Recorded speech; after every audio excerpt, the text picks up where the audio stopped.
All right, here he is, the #1 lightweight contender, making his way to the octagon and looking to leave as the new undisputed UFC lightweight champion of the world. He has bided his time, waiting for this title shot. He's got the winning streak. He has the quality of opposition. Now he's fighting the #1 guy in the world. He believes he's the best. Now his opportunity to prove it, just a few minutes away.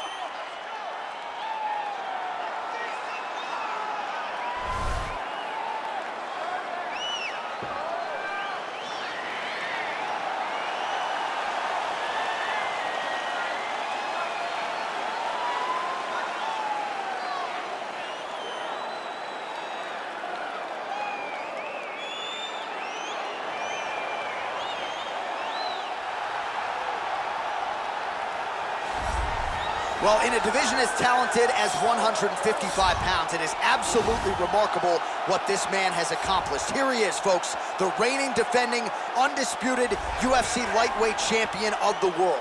Now, his goals, far more lofty than that. The title defenses are starting to pile up, but he believes with this type of challenger that has some momentum with fight fans, if he can dust this guy here tonight, he can take his career to the next level and start to be mentioned with the GOATs, the Hall of Fame types. For now, he'll have to settle for UFC lightweight champion. We will see how it goes for him tonight in Vegas.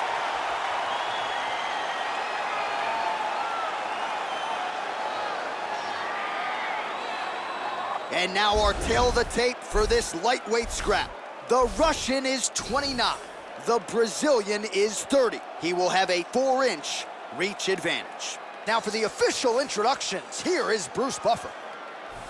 Ladies and gentlemen, this is the main event of the evening. And when the action begins, our referee in charge of the octagon is Herb Dean. And now, this is the moment UFC fans around the world have been waiting for. Live from the sold-out Madison Square Garden Arena in New York City,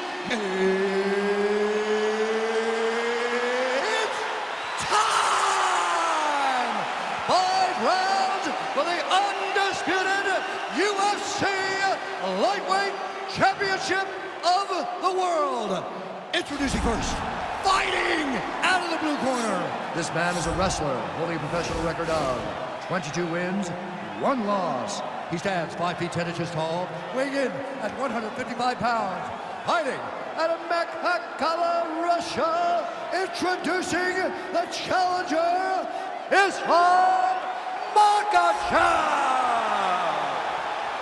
And now introducing the champion, fighting out of the red corner. This man is a jiu-jitsu fighter, holding a professional record of 33 wins, 8 losses, and 1 no contest. He stands 5 feet 10 inches tall, weighing in at 155 pounds. Fighting out of Sao Paulo, Brazil, presenting the reigning, defending, undisputed UFC lightweight champion of the world, Charles Oliveira.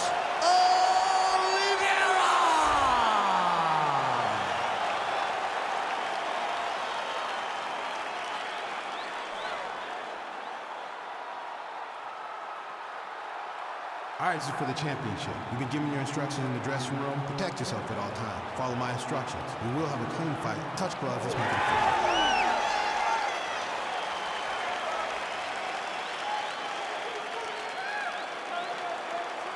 Ready. You ready to fight? Good. You see that a lot of times with wrestlers versus grapplers, right? The wrestler gets on top. He's got the strong base and the grappler can't move him. He ends up stuck down there, wasting time. The wrestler starts to advance position and get ground and pound off. What a punch. Oh! Oh, he's hurt bad. He's hurt bad, John. He's got to pressure. He's got to go chase that finish down now. Nice kick. All right, single collar tie now. Oh, and now a beautiful toss. DC, we'll see if he can capitalize from here. I mean, that was beautiful, the way that he took the underhook, stepped all the way across, and hit that hip toss.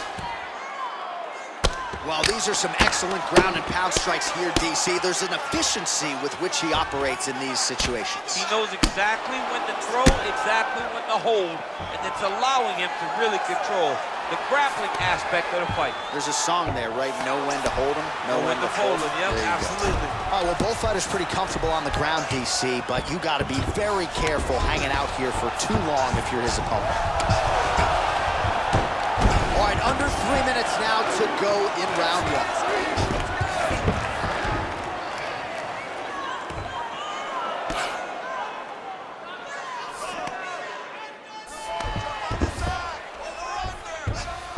All right, side control now, DC. You know he's in his element on the ground. A lot of tricks up his sleeve. A lot of tricks. Strong bottom work here, staying busy. Oh, he's got the ground and pound going now. He's putting him in exactly the position he needs to be in right now. He's able to relax here. And he understands, being a veteran of so many fights, that as long as he's on top, he's winning. He feels like he's winning here. Well, you got to be working off of your back. He's certainly doing so here. Nice punch. He jumps on a headlock. We call this in wrestling just a headlock. And if you're not careful, you can get stuck in an arm triangle. Watch triangle, watch triangle.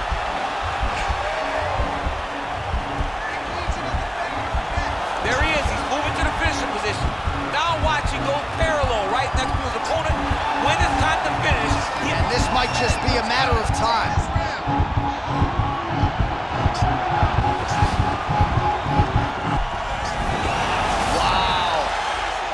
Right into side control here, DC. Biggest difference between half guard and side control? Well, side control to me feels like a little bit less control because now my legs aren't really doing anything anymore. Now I'm controlling you with my upper body.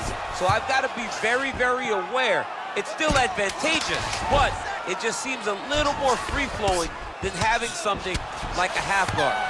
5 minutes in the books. Hey, stop. Catch your breath, breathe, listen. You can do this now. I want you to go down and put your combination straight down the middle. I need more of that. So the crowd voicing its appreciation after that round. We had a knockdown courtesy of a punch midway through. DC, here's your highlight. It was straight. He threw him in combination and landed that big punch that really did hurt his opponent. Lesser men would have been done. He's got a tough guy in front of him. He will have to go back to this again. He will have to get back to this action if he wants to get the desired finish. You ready to fight? Ready.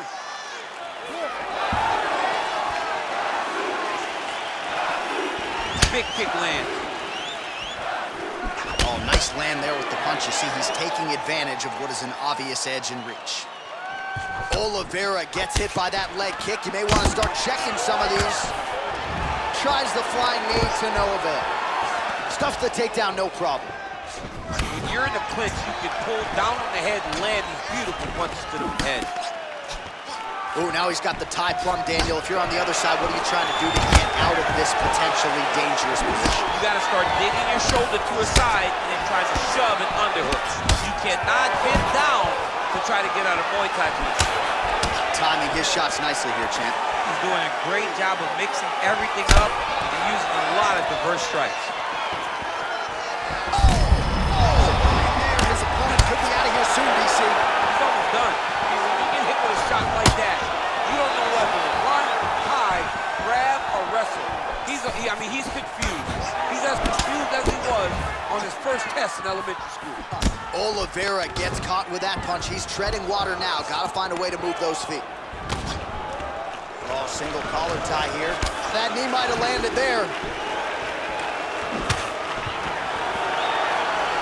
Well, he was a little bit lackluster in round one. You can't say the same here in this second round. He has really picked up the pace, an uptick in the aggression and the output, and starting to find his range here in the pocket. And they separate.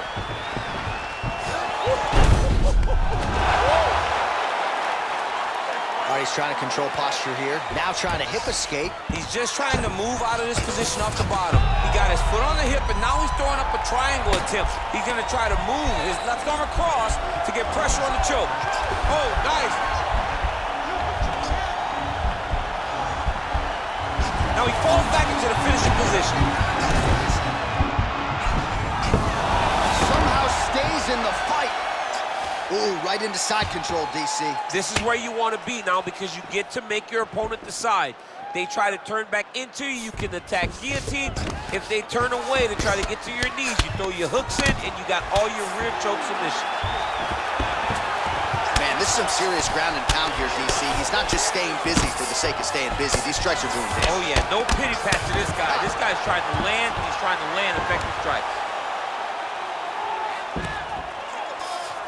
Well, you know he's comfortable fighting off of his back. Now the guy's got armbar. He's attacking it on it.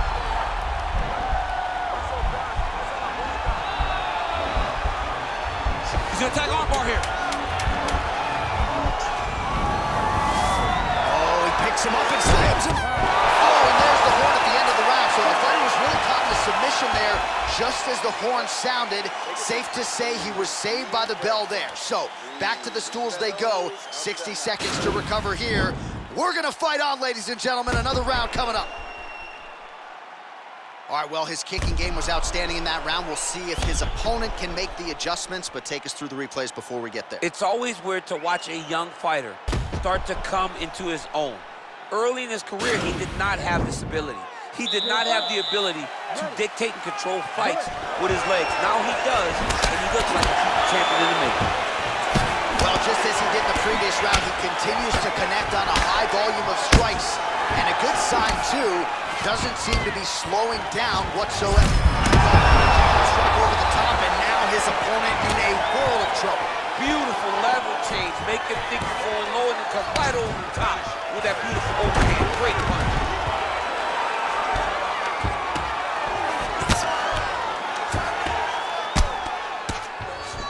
Keeping busy here off of his back. Nice offense from the bottom.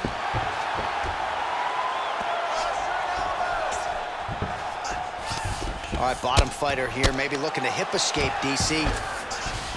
All right, he's hanging out inside the closed guard of his opponent here, DC. You got to be careful. Well, there are few things more fun to watch in mixed martial arts than these type of transitions and scrambles on the ground. High-level grappling can really be entertaining. Well, anytime you are in a ground fighting situation with this fighter, you're potentially playing with fire. And he landed the right hand there.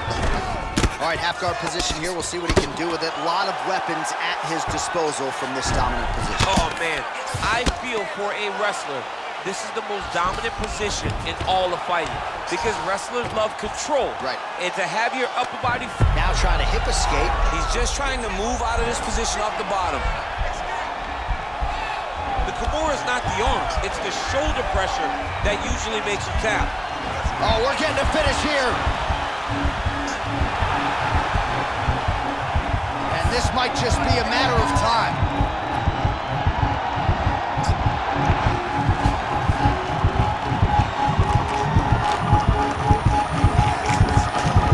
Oh, and there's the tap. He got the finish, but a beautiful Kimura finish by this great fighter. And I don't care how high your threshold is for pain. When you're in that compromised state, better to tap and fight another day. It's so crazy because people think the pressure's on your arm. It's all your shoulder. When somebody has a really good Kimura, it feels like they're gonna break your shoulder. That's why you have to tap. All right, let's take a look back at the replay as he gets it done by submission tonight, champ. I mean, you know, this guy has such a great submission game that you cannot lay in his guard. He's so skilled. He's so tricky, and he's so good at weaving a web that gets you lost in it that he made him pay for it tonight and got the submission victory.